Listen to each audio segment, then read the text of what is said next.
Estamos con Lagardère Danciu. Lagardère, buenas tardes. Hola, buenas tardes, Europa Laica.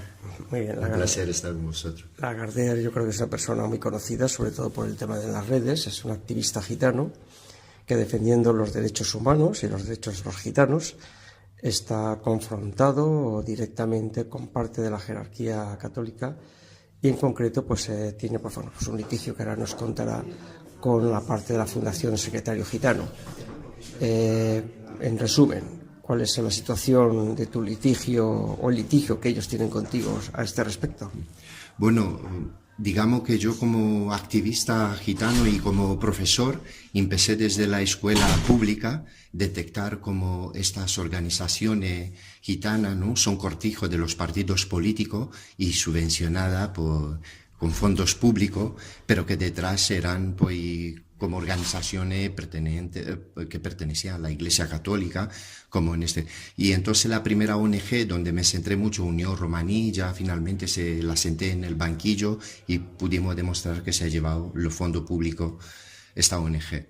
Pero esta ONG es la Fundación Secretariado Gitano. Cuando empecé a denunciar, a destapar, bueno, es una ONG para empezar que parte de la Iglesia Católica desde los años 70, es un cortijo de la Iglesia Católica, y entonces lo que le molesta mucho al presidente Pedro Puente que se diga en los medios de comunicación que él es sacerdote. Es que le da vergüenza, ¿no? O yo no sé qué pasa aquí, que no quiere que sepan que es prelado de obispo de León. Pero realmente las cuestiones que tú tienes investigadas o detectadas, me imagino que con suficientes pruebas, ¿a dónde apuntan? Bueno, lo que apunta esta Fundación Secretariado Gitano, que cada cierto tiempo ha ido cambiando de siglas para ir despistando, el Pedro Puente, con uno que quería hacerse sacerdote de León, de su pueblo, pues un seminarista de León, pues con este, que fue director de la Fundación Secretariado Gitano, luego lo mandó a la Unión Europea para ser de lobista y todo esto, y tienen engañado al gobierno, ¿no? Dan una faceta, ¿no? Pero realmente es una antena de la Iglesia Católica. Han gestionado en la última década cerca de 500 millones de euros de fondos públicos. ¿Pero estos millones están auditados, están fiscalizados o hay transparencia en estas cifras? Bueno, ellos tienen auditado este dinero porque te obliga la administración, pero la propia auditoría, en su auditoría, dicen que ellos han auditado en base a los datos que le han dado ellos. Esta es la trampa, ¿no? Y entonces no hay auditoría independiente ni pública, y es que se trata de muchísimo dinero, y más del 80% de la comunidad gitana es que vive en la miseria.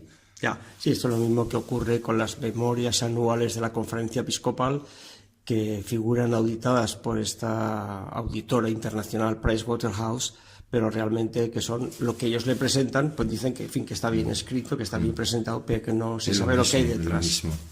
Es lo mismo, y además este señor empezó en los años 70, 20 años trabajando para el Banco La Caixa en León. Luego fue personal de la Conferencia Episcopal, jefe de personal. Es prelado del Papa, ¿sabe? Es que tiene uno cargazo ese tío y tiene su misión para controlar pues, la minoría gitana, que se llama el cortijo de la Iglesia Católica. Y parece ser que hoy has tenido una citación por parte del juzgado en cuanto a una denuncia que había puesto esta persona. ¿Cuál es la situación de esa citación y qué cargos se te imputan? Claro, es que el señor Pedro Puente, ¿no?, el sacerdote, quiere controlar, ¿no? Yo he elaborado una serie de informe que intento pues, dar la luz de la malpraxis al pueblo gitano y la mala gestión de tantos millones de fondos públicos. Y entonces él me ha puesto una querella por calumnia y me pide el juzgado 10.000 euros en concepto de responsabilidad civil, esto. Y él pide 1 año y 6, él pedía más, él me quiere en la cárcel a mí. Bueno, esto realmente estamos en la Inquisición. Forma parte realmente, pues bueno, de una lucha titánica, al menos en este caso, y nosotros desde estos micrófonos, al menos lo que tiene que ser una transparencia y una fiscalización correcta de los fondos públicos, cuando no de su utilización. Este tema entronca también con la lucha que Europa Laica estamos llevando con todo el tema de la financiación de la Iglesia en general, no solamente de sus, múltiples fundaciones. Lagardère, ¿cómo ves tú la relación entre esta lucha que tú estás llevando y la lucha de Europa laica por un Estado laico con todas sus facetas, no solo en la financiación, en la educación, en los simbolismos, en la igualdad? Hombre, yo veo una labor, además soy lo único en este país, ¿no?, que está luchando. Además te voy a dar un dato que es escalofriante. España es el segundo país de la Unión Europea con más escuela concertada en manos de la Iglesia Católica. El primer país es Bélgica, luego es España. Eso dice muchísimo de la mentalidad, del lavado de cerebro que están haciendo en la infancia, desde muy pequeños. ¿Entiende? Y por eso no avanzamos como sociedad. Y lo mismo está ocurriendo también con la minoría gitana, con la educación, y están metidos en todo. La Iglesia Católica tiene un poderío, y entonces vuestra misión de Europa Laica es imprescindible para denunciar, y yo creo que esta es la misión de una sociedad, ¿no?, que haya transparencia y que los fondos públicos no sean destinados para corregir y paliar la desigualdad y todas las injusticias, no que paren, ¿no?, en los bolsillos de la Iglesia Católica. Una pregunta, una curiosidad. Realmente nosotros en Europa Laica, el laicismo no es antirreligioso, solamente que claramente marca las diferencias entre lo que es el ámbito privado de las creencias y el ámbito de lo público, respetando esos dos ámbitos. Pero no tenemos constancia dentro de los gitanos, como colectivo, si mucha gente está implicada con la Iglesia Católica o más bien con otro tipo de religión, o realmente pasan de la religión. ¿Cuáles son los datos que tú tienes a este respecto? Es curioso y además muy buena pregunta. En la comunidad gitana, como a través de la Iglesia Católica se ha intentado, ¿no?, controlar, ¿no?, y de alguna forma anular la identidad cultural del pueblo gitano, pues se han creado y hay una especie pues de religión evangelista de varios, ¿no? Y entonces pues son los propios gitanos, ¿no?, que sirven pues de espirituales, son lugares de encuentro, y entonces han sido muy listos. Yo creo que también es una forma de proteger su propia identidad cultural. ¿Y Lagardère, ¿y tú cómo valoras el tema de esta protección de la identidad cultural con el compromiso por la lucha social? Hombre, hay que tener en cuenta que es un pueblo perseguido. Fíjate tú, el Estado español desde el golpe franquista y eso, 80 años, y el pueblo gitano más de 600 años.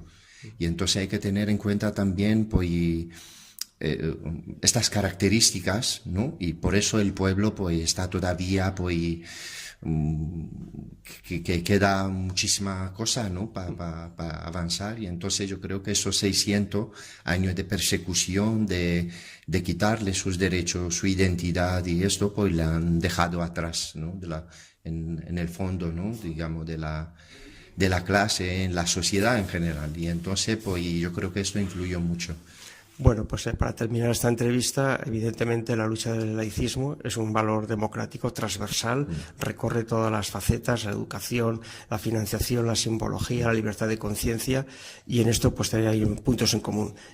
Unas últimas palabras que quisieras decir sobre tu caso, o en general sobre la lucha que estás llevando y sobre lo que quieres decir.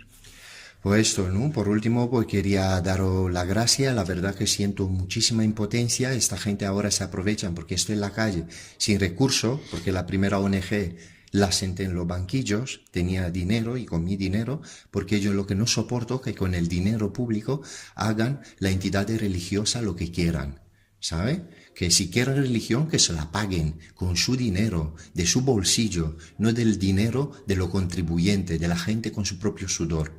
Y eso es una cosa de muy pequeño.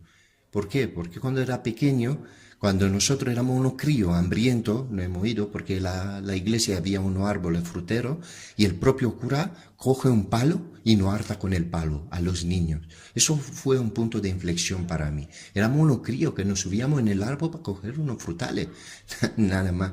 Y entonces aquí empecé a indagar, ¿no?